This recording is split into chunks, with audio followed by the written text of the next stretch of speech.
Eh bien, j'ai découvert le trampoline lorsque je suis rentré en 6e au lycée Albert Camus à Bois-Colombes. Après avoir vu cette discipline, enfin plutôt cet appareil sur des plages en Normandie en vacances, comme beaucoup, donc j'ai vraiment pu commencer à pratiquer dans le cadre de l'association sportive du collège.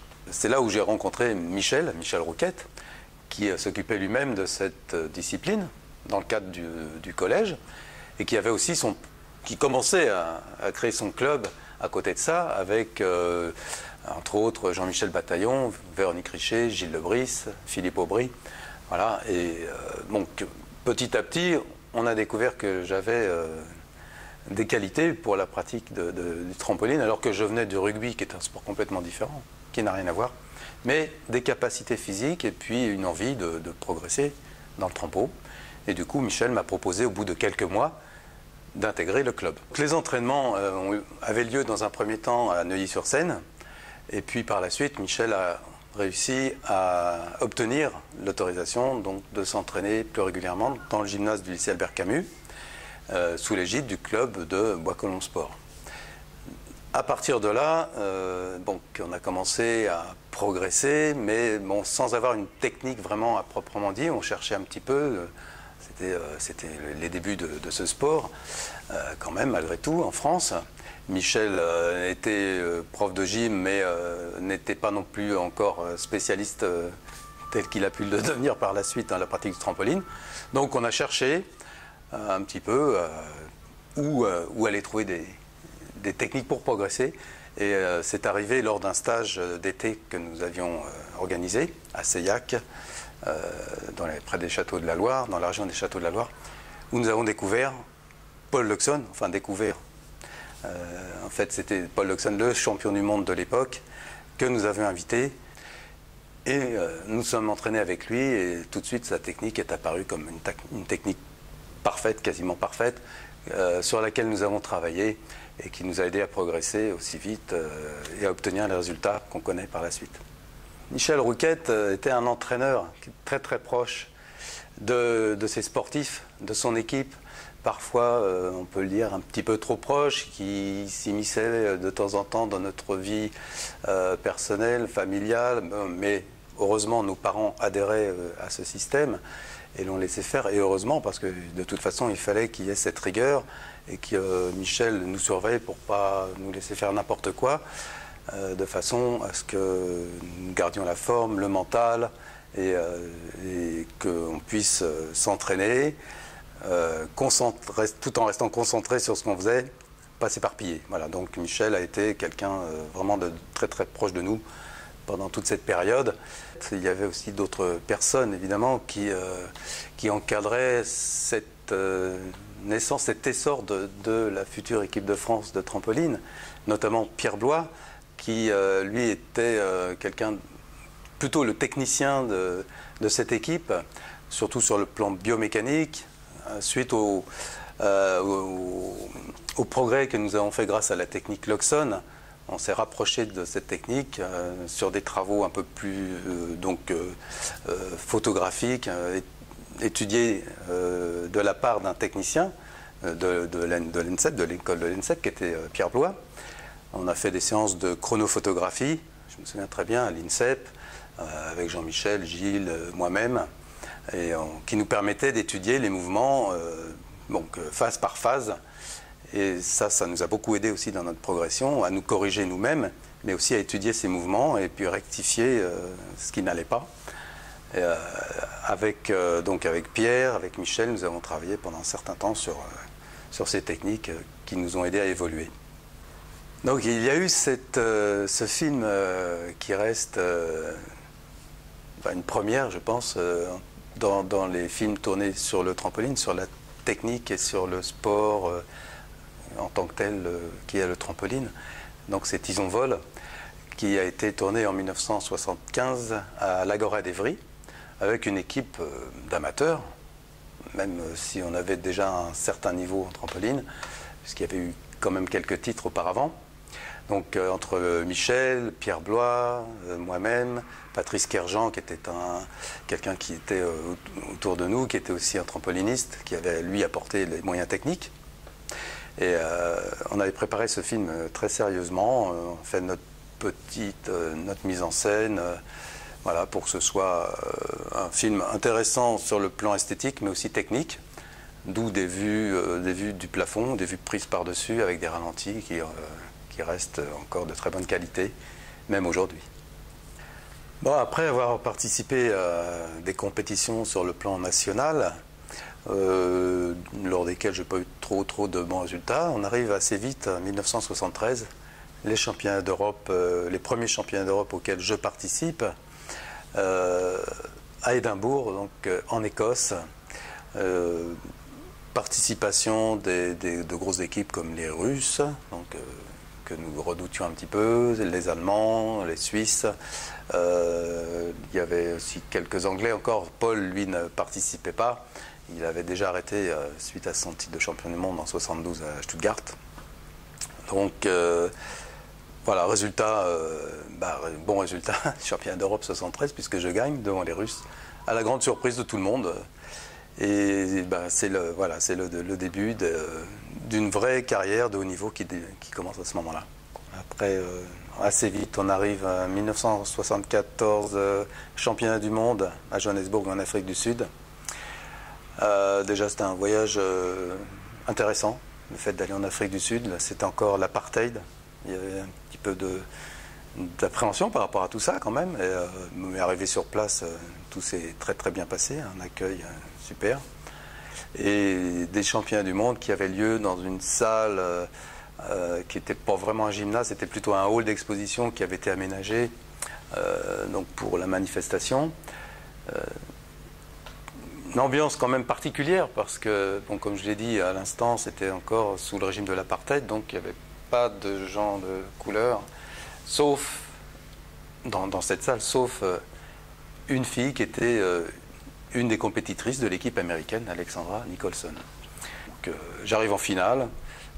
Juste avant ce passage, je me souviens très bien quelque chose qui m'a marqué. C'est un gros orage qui s'abat sur le gymnase, qui fait un bruit énorme sur les tôles de ce bâtiment. Donc il y en a beaucoup que ça a gêné, on l'a bien ressenti sur place. Et moi, ça m'a plutôt énergisé. Et donc j'ai fait un bon passage et un résultat qui m'a amené à la consécration de champion du monde. Premier titre de champion du monde, 74. Et en même temps, Alexandra Nicholson, dont je parlais tout à l'heure, championne du monde elle aussi, avec une difficulté d'ailleurs un peu plus importante que la mienne. 2 ou 3 dixièmes de plus de difficulté. Mais on se retrouve tous les deux sur la première marche du podium. Et ça, c'était un très grand moment. On arrive en 1976, donc championnat du monde à nouveau. Cette fois-ci aux États-Unis, à Tulsa, Oklahoma. Donc un peu plus de pression à l'arrivée donc sur les lieux, parce que bon, j'arrivais pour défendre mon premier titre. L'équipe russe encore très forte, enfin toujours très forte à ce moment-là. Il y avait l'adversaire principal, Evgeny Yanez. Et puis donc on aborde cette compétition avec un peu plus de tension, surtout qu'au moment des entraînements, on sentait qu'il y avait vraiment une lutte un petit peu psychologique entre les équipes, c'est-à-dire quand nous entraînions dans la salle, tous les autres partaient, nous laissaient seuls, ne nous observaient pas, alors que nous, bon, on avait plutôt tendance à rester dans la salle pour voir les autres un petit peu, pour se situer. Donc voilà, donc après cette période d'entraînement, et dans une ambiance plutôt sympa aux États-Unis, j'étais très heureux de découvrir ce pays, c'était une première. Arrive le championnat. Mon passage imposé se passe bien. Premier libre, plutôt bien aussi, sauf qu'après la 10e touche, je fais une chandelle finale, et cette chandelle finale se décale et m'emmène sur le tapis. Donc pouf, un point en moins à l'époque. Donc évidemment, je me retrouve derrière Evgeny Yanez, j'étais en 2e ou 3e place avant la finale.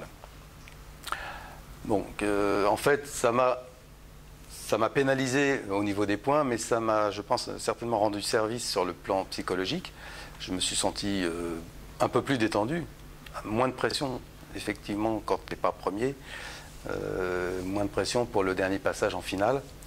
Donc je passe juste avant Evgueni, je fais un très bon deuxième libre, une bonne exécution.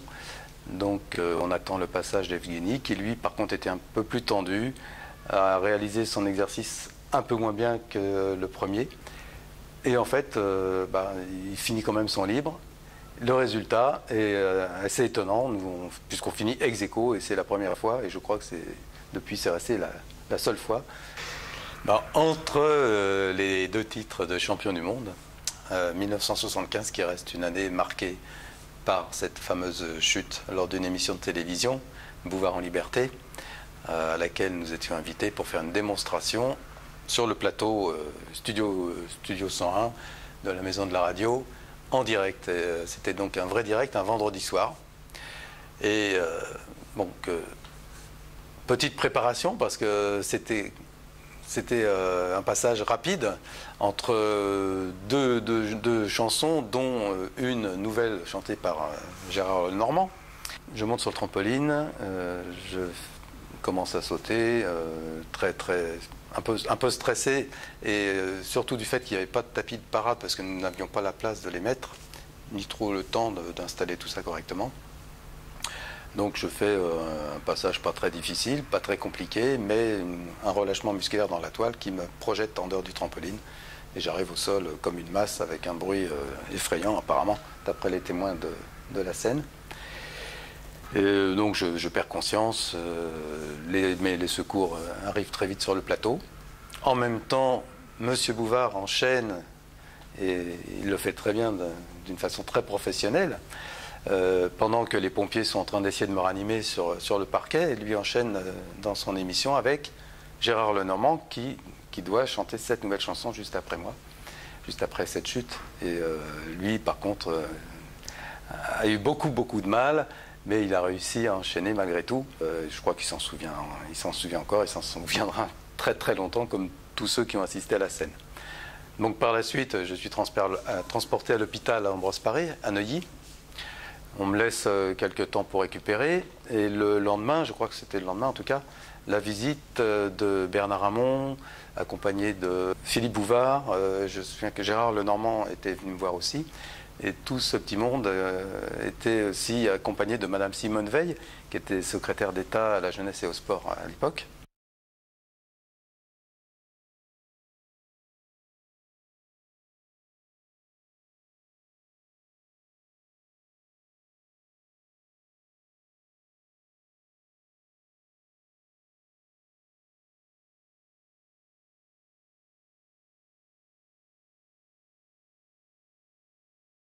Alors je passe sur l'année 1977, parce que sur cette année-là, volontairement, j'avais un petit peu diminué les compétitions, simplement pour passer mon baccalauréat, que j'ai réussi à avoir finalement.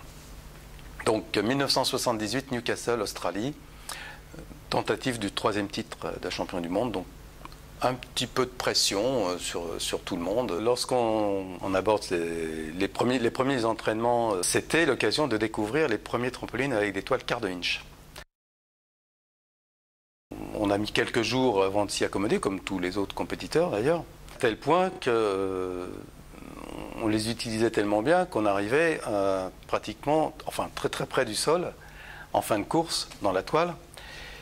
Et de ce fait, lors des qualifications en imposé, moi-même j'ai touché la toile pendant les chandelles d'élan, ainsi que Stewart Thompson, un Américain, qui ne nous a pas empêché de finir notre exercice, mais avec une pénalité, un peu de difficulté, qui fait qu'on a réussi finalement, en faisant appel auprès du jury, à pouvoir refaire un autre passage, après avoir surélevé les trampolines sur des cales. Bon, c'était assez, un petit peu bricolage. Je crois que c'est le fait qui est à l'origine d'augmenter la hauteur des trampolines, des cadres des trampolines qui étaient passés à 115, je crois, centimètres au lieu de 105 avant. J'arrive premier avant les finales, avec suffisamment d'avance pour pouvoir me permettre de faire un exercice beaucoup plus simple et de réussir à rester champion du monde. Et du coup, avec Michel, on a hésité à faire un exercice plus simple, se disant c'est bien, on assure le 3e titre, mais en même temps le faire en faisant un exercice plus simple, ça peut être mal vu, donc on tente le tout pour le tout. Je tente quand même un libre qui était un libre autour de 11 points, je crois à l'époque, 11,30 il me semble. Très concentré, peut-être trop concentré à tel point que je fais un écart et que j'arrive sur le cadre à la 3e touche ou 4e touche, sans vraiment m'en rendre compte. Du coup, j'arrive sur le cadre comme si j'arrivais dans la toile en poussant assez fort. Je me fais deux belles entorses aux chevilles, dont une avec rupture d'un ligament, qui n'a pas été décelée tout de suite, puisque nous étions donc en Australie. Après, il y avait un petit voyage organisé en Thaïlande. Pas trop de moyens ni de temps pour s'occuper de cette blessure sur place. Mais après quelques mois, donc je reprends les entraînements avec toujours des strappings. La douleur était toujours là, mais malgré tout, on a tenté le coup. Jusqu'en 79, au championnat d'Europe, où j'ai tenté un passage. Pendant les entraînements, je sentais bien que la cheville était encore fragile. Donc on avait tenté de participer quand même en faisant des infiltrations. Mais bon, ça n'a pas fonctionné, je me sentais trop fragile, donc ce championnat 79 a capoté pour moi. Et par la suite, j'avais plus ou moins décidé d'arrêter. En tout cas, il fallait faire quelque chose. Et d'une pour soigner cette blessure. Et de l'autre côté, pour mon avenir professionnel, parce que le trampoline était toujours et encore un sport amateur, donc il fallait trouver autre chose. Et donc je me suis fait opérer par le professeur Lemaire à la clinique des Maussins à Paris. En même temps, il fallait que je fasse mon service militaire, donc je suis parti au bataillon de Joinville. C'est à la suite de tout cela que j'ai décidé d'arrêter le trampoline. Beaucoup de choses ont évolué depuis notre époque. Je parlais tout à l'heure des quarts de inch. Maintenant, nous avons des toiles 4x4 avec des nouveaux ressorts, des nouveaux cadres. Bon, tout ça fait que la performance évolue, arrive maintenant à un niveau vraiment très très très fort, très impressionnant. Et moi, j'en reste quoi encore aujourd'hui lorsque j'assiste à des compétitions de haut niveau.